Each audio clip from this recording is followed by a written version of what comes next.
Major breaking news from the post-millennial. Quote, I ish my pants, wrote felony assault suspect from anti-Dave Chappelle Minneapolis protest. Now, we must clarify here in this breaking news story, this woman didn't write from the protest that she had pooped her pants.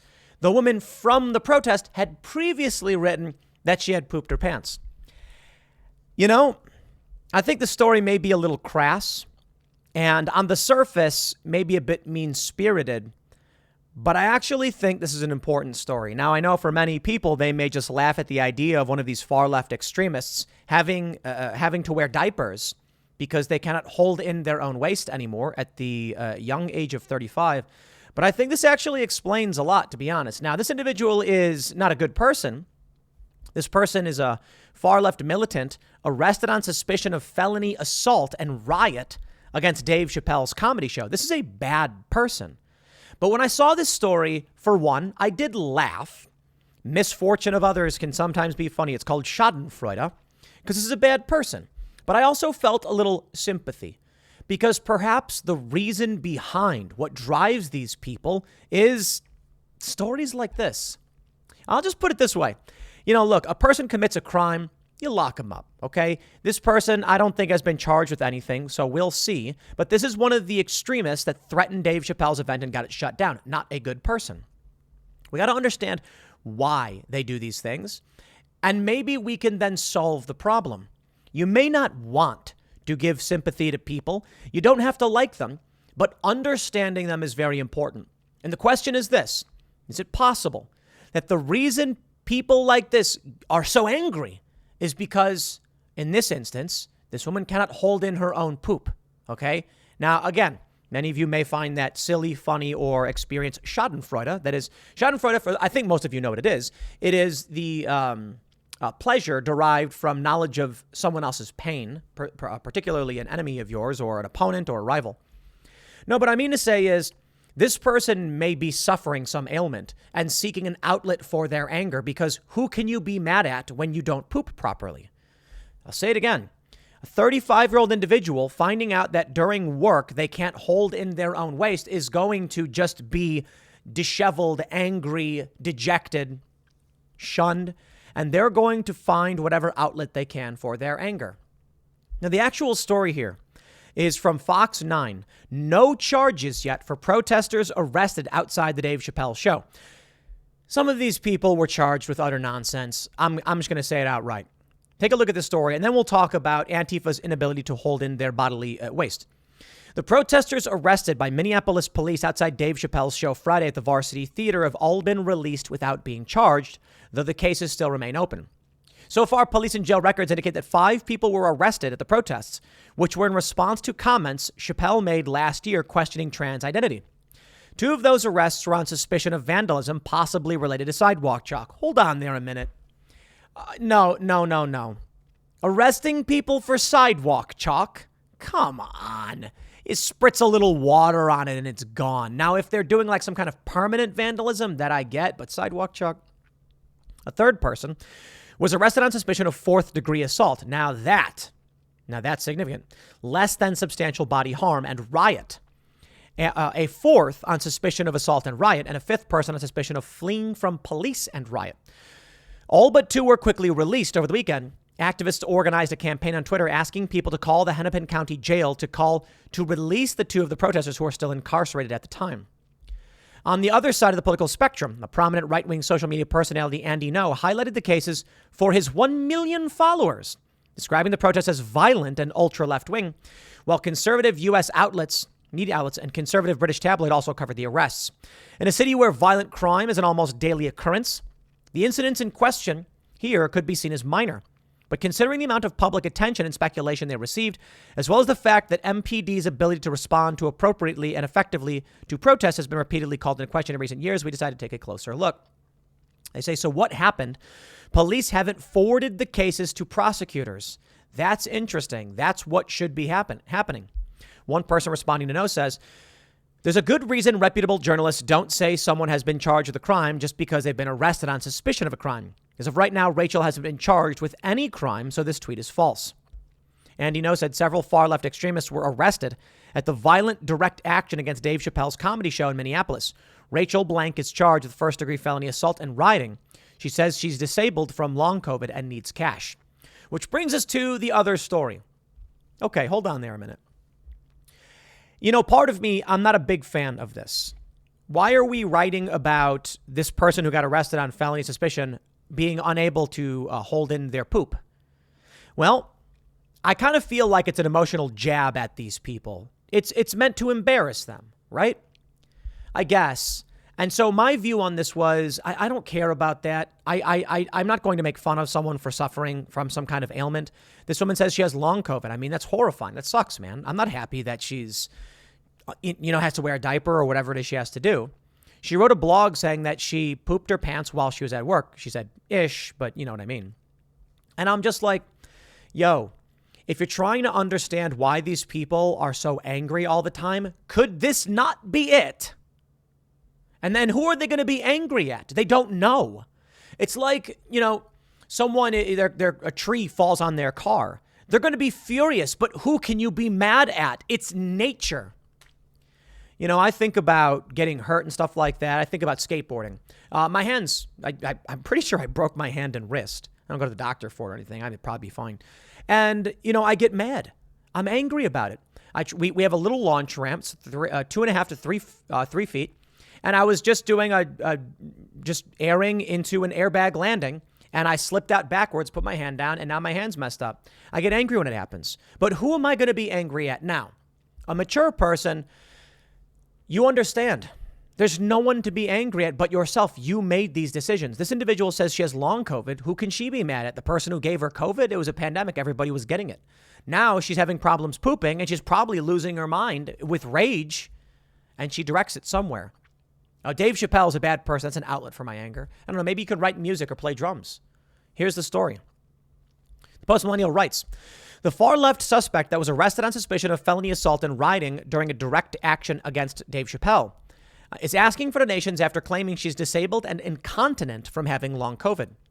Incontinence is not listed as a known symptom of those who have recovered from COVID-19, according to the CDC. Right, but if this is long COVID, maybe. Rachel Lee Bean, 35, was arrested on probable cause charges of felony first-degree assault and riot after far-left activists tried to shut down Dave Chappelle's comedy show appearances in Minneapolis. The far-left activists accused Chappelle, who is black, of transphobia and racism. They first threatened First Avenue Venue, who canceled the show before targeting the Varsity Theater for hosting his remaining shows last week. Other far-left activists arrested outside the theater on Friday included Natalie Rizzo Slaughter. I don't care about who these people are. Bean's far-left extremism across the U.S. goes back years to as early as 2015, where she traveled to Ferguson, Missouri in support of Michael Brown. The man, we know about that. I don't need to read it. In a post in January 2021, Bean detailed her new experience with incontinence and blamed it on capitalism, saying, I literally ish my pants at 11:56 a.m. on Wednesday, January 13th, 2021. I got myself cleaned up, and then I went back to work and finished the workday like that was totally effing normal. Things to have, like a normal thing to have happen. She says she's declined she declined to change into new clothes. I had fully absorbed that ishing my pants was just one of many mild to moderately itty days one could have in a pandemic while dealing with long COVID under capitalism. Okay. In another blog post from November 2021, Bean opines about food shortages and blames the middle and upper classes. Would our backyard gardens grow with more vibrancy if we had guaranteed income? Perhaps there would be an abundance of food and it wouldn't be compressed into the overfed mouths of the middle and upper classes. Perhaps there would be enough for everyone. I mean, I just want to point out this woman is obese. I don't know who she's talking about. She is the middle to upper class who is getting this food, but sure, I digress. Post-Millennial editor-at-large Andy No revealed that Bean had a long history of political extremism. In 2020, Bean helped fund a criminal takeover of a Sheraton hotel in Minneapolis during the height of the deadly Black Lives Matter and far-left riots, the Summer of Love, we call it. Okay, so let's hold on there a minute. You know, I'm talking about why she's protesting Chappelle and saying that maybe this is the kind of thing that motivates her and fuels her anger. Of course, you could say this woman clearly has been engaged in this behavior long before she was crapping in her pants. I get it. What I'm saying is a lot of people particularly on the left. They're angry about something. They have nothing to direct that anger towards, so they point to the machine. It is a symbol of the thing they think oppresses them.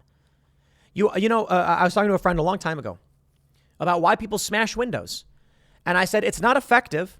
Smashing a Starbucks window does nothing to benefit you. In fact, it hurts you. It hurts your cause. It scares people.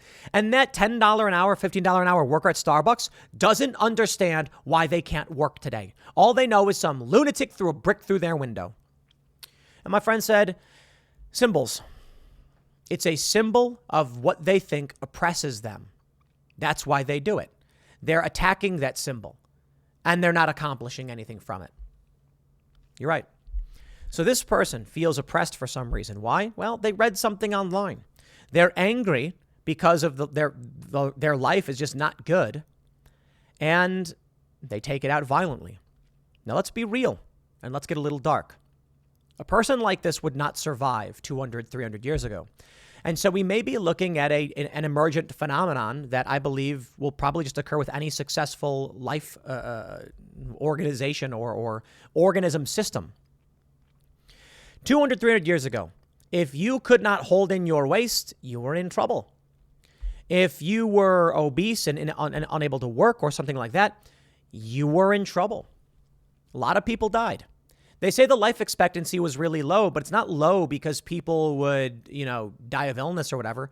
It was low because of infant mortality, but also because you stubbed your toe, you got an infection, you died.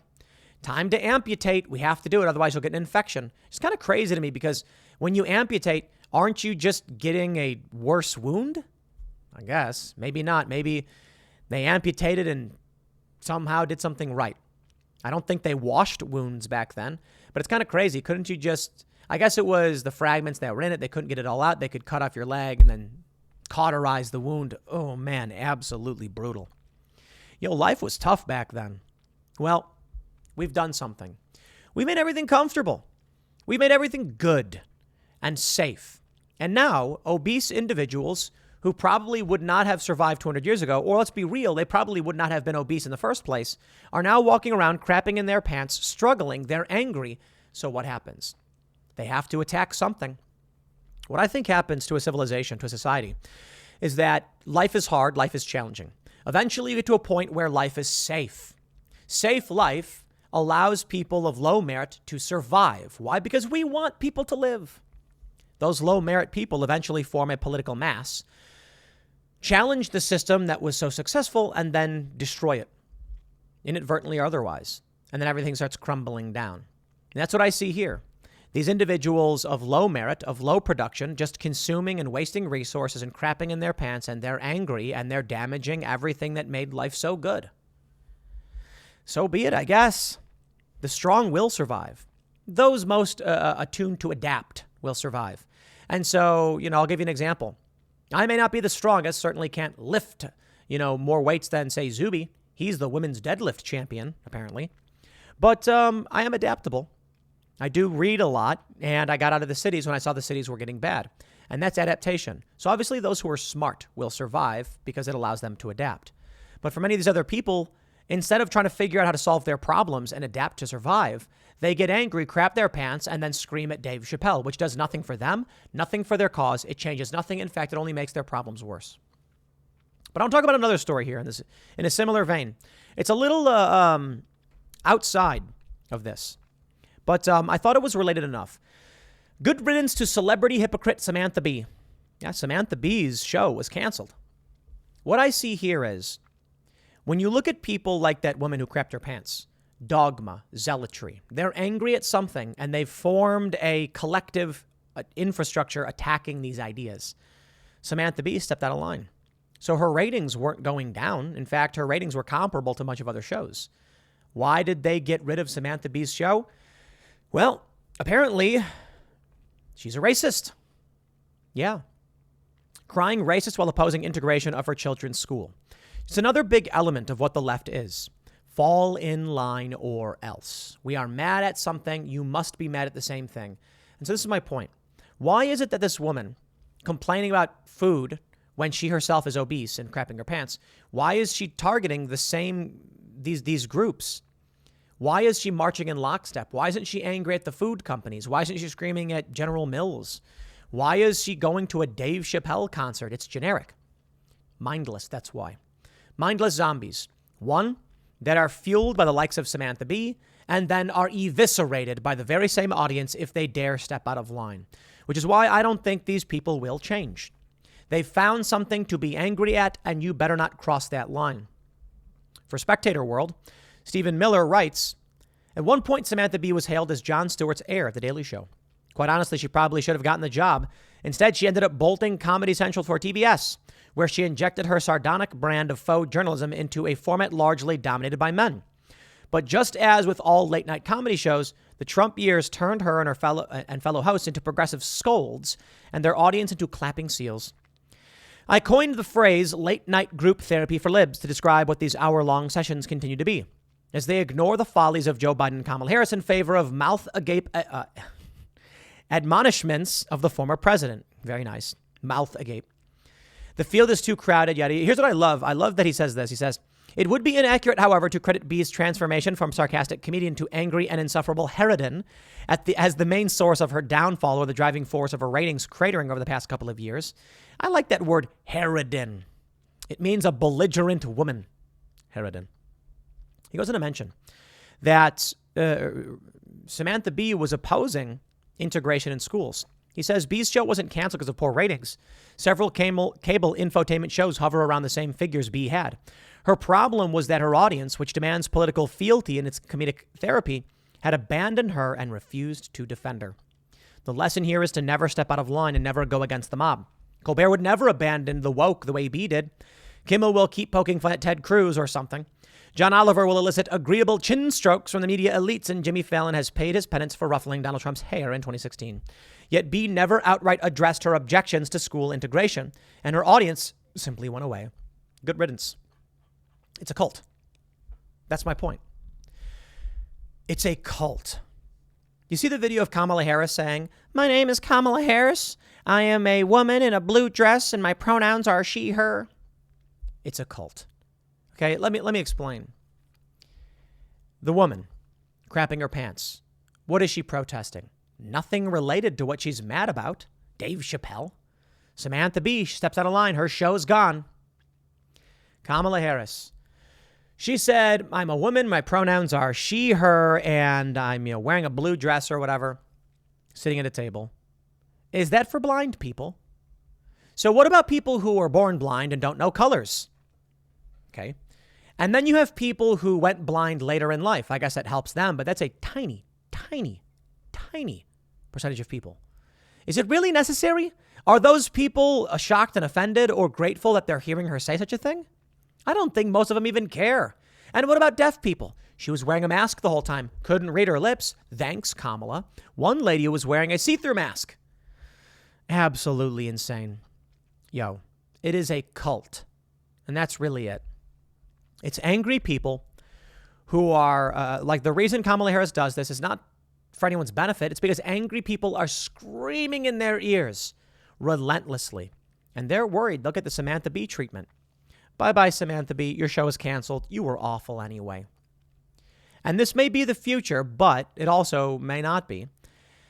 If we fight back in the culture war properly and just create a space that tells these people you are laughable, you are losers, get out. Which is probably why the post-millennial writes about Antifa pooping their pants. Because here's what they want. Here's what I think I understand. When you have young people and they're trying to find their place, and you offer up an option. You can hang out with the people laughing, smiling, and high-fiving, or you can hang out with the fat chick who pooped in her pants. Yeah, people are going to be like, it's kind of embarrassing. I don't want to hang out with that. That's the point. Embarrass them.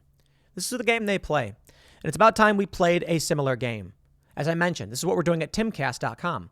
Not roasting people. We're just making content that's good to give people a space so regular people can just have fun entertainment. And we got a lot to work on. Absolutely. What they have is you have to support the woman who crapped in her pants. That's what you're hanging out with. Yo, a message to young people. Is that really what you want to be around? Fine. I don't care. If you want to hang around the chick crap in her pants, do it. Whatever, man. I'll tell you what I'm going to do. We got an indoor skate park. We launched race cars over our garage roof at like 30 miles an hour. And we're going to do more of the same. We're going to have fun. We're going to build a rock climbing wall. We are going to build something. It's called a lateral auto belay. You know what an auto belay is? It's that thing where you're rock climbing, and when you fall, it slowly lowers you down in your harness. A lateral auto belay is on a track that can move across the room. We're going to put up a launch ramp, and then we're going to go full speed on our skateboards, launch as high as we can, and then flail out of control as we get lowered very safely back down to the earth. Why? Because we're just here to have a good time. Life is short. Support people, be kind to people, make life fun. These people don't make life fun. They make life unfun. Now, I'll fully admit, Samantha Bee goes on her show and she rants about garbage nonsense and everyone gets all angry about it.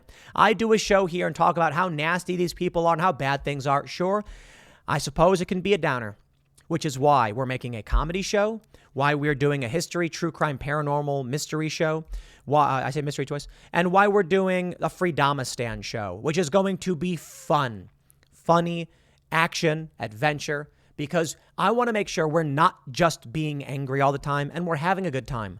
Because for the people who pay attention to the problems, you want to speak up and join in and stand up against this stuff, come join us. For everybody else who wants to have a good time and just get away from this, we're going to make that space too.